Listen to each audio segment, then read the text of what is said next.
Step right up, if you dare, into one of America's most infamous and chilling homes.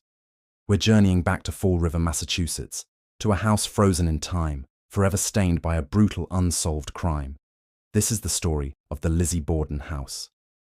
Picture it, August 4th, 1892. A sweltering summer day.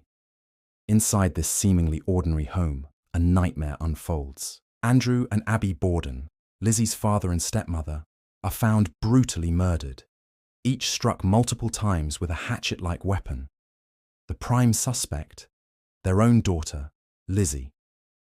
The trial that followed was a media sensation, a spectacle of shocking testimonies and gruesome evidence. Lizzie Borden took an axe and gave her mother 40 whacks. When she saw what she had done, she gave her father 41. That grim nursery rhyme became seared into the public consciousness. Despite the mountain of circumstantial evidence, the all-male jury couldn't bring themselves to convict a woman of such a horrific act. After just 90 minutes of deliberation, Lizzie Borden was acquitted. She was a free woman. But here's where the story takes a turn, from a true crime mystery to a bone-chilling ghost story. Lizzie was legally innocent, but did the house know something the jury didn't? It seems the spirits of the Bordens never left, and the house itself has held on to the echoes of that day's terror. After her acquittal, Lizzie, now a wealthy heiress, bought a brand new home she named Maplecroft and lived out her days in Fall River, forever ostracized by the community. She never spoke of the murders again. But the house on 2nd Street, it never forgot.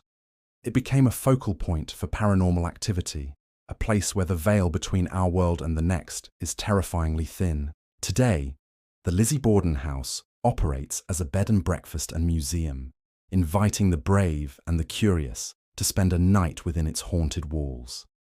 And let me tell you, the stories that come out of this place are not for the faint of heart.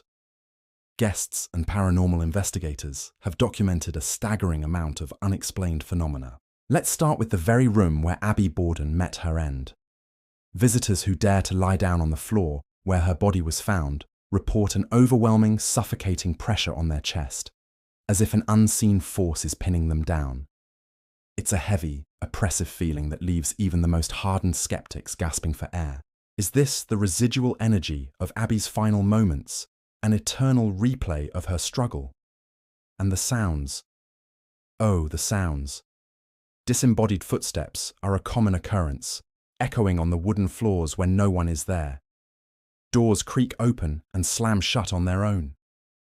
But the most unsettling sound is the faint, sorrowful whisper that drifts through the halls. Many have heard a woman's voice, a ghostly plea, crying out, "Mama! Mama!" Could this be Lizzie, forever trapped in a loop of regret and grief? Or is it something else entirely? Shadow figures are frequently seen darting in the corners of your eyes, dark forms that vanish the moment you turn to face them. Objects move on their own, a book sliding off a shelf, a picture tilting on the wall. The old, antique toys in the children's rooms are said to sometimes play on their own, a creepy, ghostly game in the dead of night. Paranormal teams have captured incredible electronic voice phenomena, or EVPs, clear voices from the void, answering questions, or simply stating their presence. The name Lizzie has been recorded, along with chilling phrases that seem to hint at the truth of what happened. The terror that still clings to the very fabric of that house screams a verdict the court never delivered. Guilty. So, what do you think?